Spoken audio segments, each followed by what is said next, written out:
really snap the chisel off the end of it. Oh, God, you just keep breaking stuff.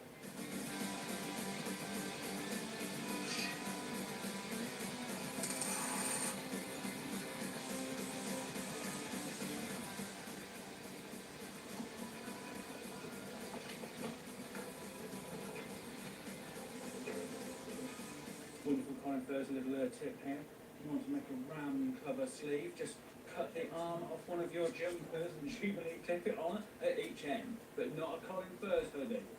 No. Yeah, next one until 20, but I don't think we'll go until 20. I think we're going to wait a couple weeks.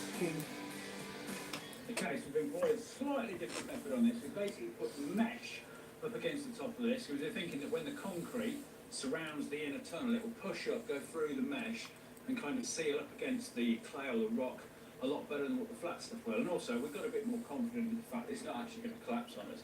Now, you can tell we're getting a little bit closer to the surfaces because my garden slopes down slightly as it goes to the back of the shed, because we've seen little holes in the clay where roots used to be, because this used to be all flower beds before I built the shed. They've rotted away and left these little holes in the rock, which is very nice. So, just got a little bit more to clean out, a little bit more to pig off. And we're about there.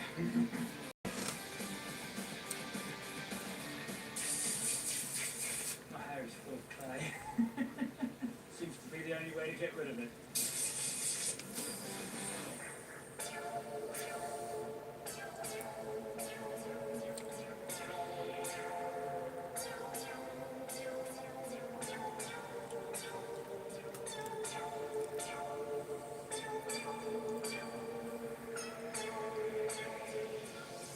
How awesome is this? Yes. Okay, we're pretty much finished digging for this phase of the tunnel. This whole thing is about 6.5 metres, 22 foot long. We've probably been doing it about a month and a half, 2 months. However, the last part, when we went that way, about 1.5 metres, 2 metres, that only took us about a week and a half. We're getting so much quicker at it. The big, long, hydraulic ram thing we've made is so much better than the short one. So, as progress goes on, we're getting better. Also, we're making zero noise now, pretty much. Other than the odd little tap, hammering thing, you can't hear where we are. Now, we're about halfway across the yard, going towards the house that way, and we're nearly at the end of the shed and out into the garden in that direction. Now, next up is to build the tunnel within the tunnel. All this framing and everything, this is just support structure to hold this thing up. So what we're going to do now, we're going to build another tunnel within this, surrounded by concrete, and then it'll look just like the tunnel that goes towards the bunker. So, that is the next video. Do not miss that. Once we've got all that sorted, shored up, safe, concreted, we've got power, proper lights, then the next thing, ball beams, connect it into the house. Boom. See? Part 4. It's like a flavor festival. Of course, you can do some YouTube stuff.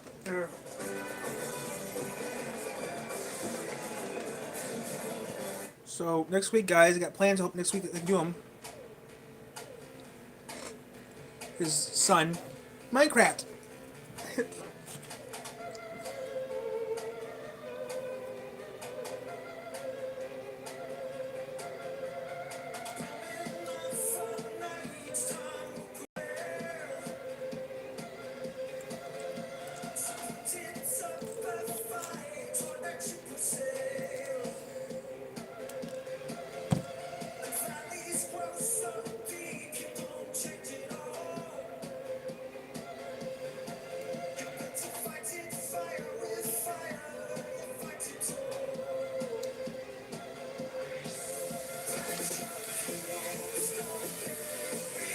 What's that?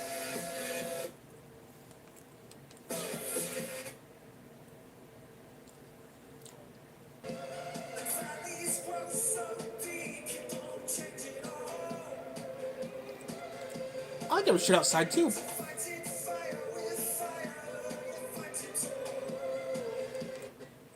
This sponsor is sponsored by Free Trade, and it has this. That's pretty neat though. How he has it.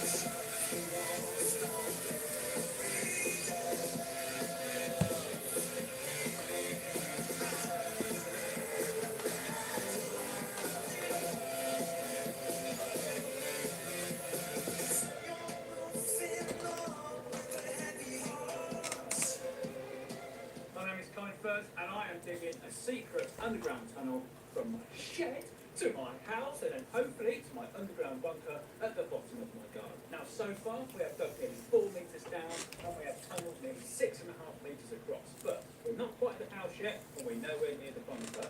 But what we do want to do is kind of finish this bit off and make it safe. We don't want to be seeing rock, we don't want all these unusual floors. No, we want it to look perfect. Like the entrance to my underground bunker, so we've got to build a tunnel within this tunnel and surround it in concrete. That's what this video is about. Hope you enjoy it. Subscribe. It's a lovely thing to do.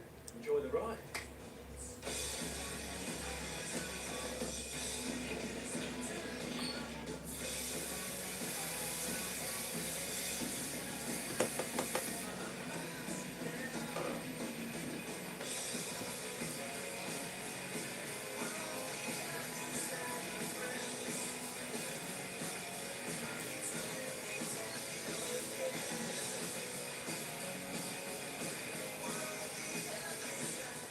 That's got the first bit down. Now this bit was plasma cut out in the middle. This is so when the concrete comes down the side, if it doesn't quite sink under it properly, because it didn't do in the bunker, we can put our arm under and kind of help scoop it along. Or of course we could just fill it up to the lid here and then push it all out so it's nice and solid. Now to keep it level, we've basically welded these little tags here on our supporting frame, and then we've got little posts underneath it to give it a little bit more support. We've had to concentrate on trying to get the thing skew width and in line with the hole at the top, and our hole also isn't quite straight, but I can live with that. So, next bit's going to come down. We've got some little tabs welded on here that you can sit onto. So, get that bit out, and then just keep doing it, basically. Ooh.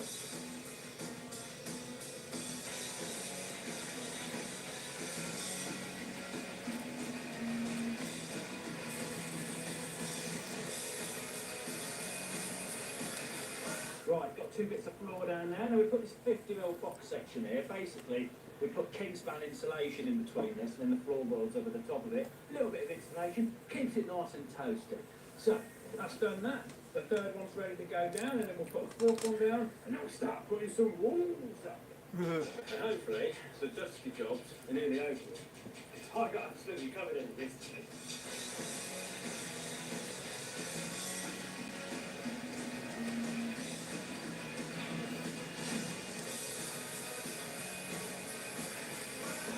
Yeah, I wish I had those too.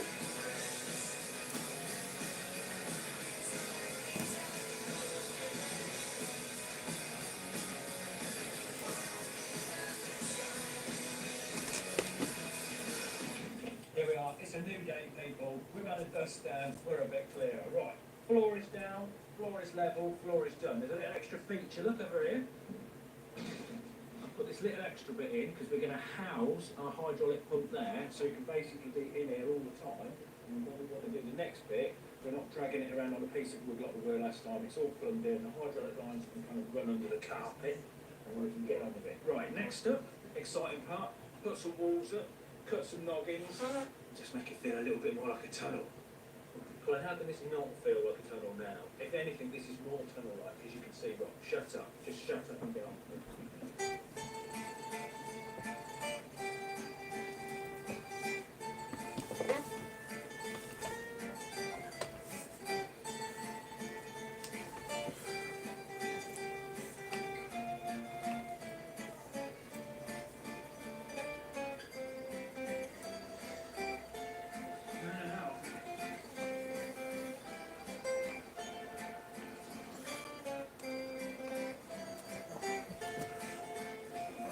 Kibi!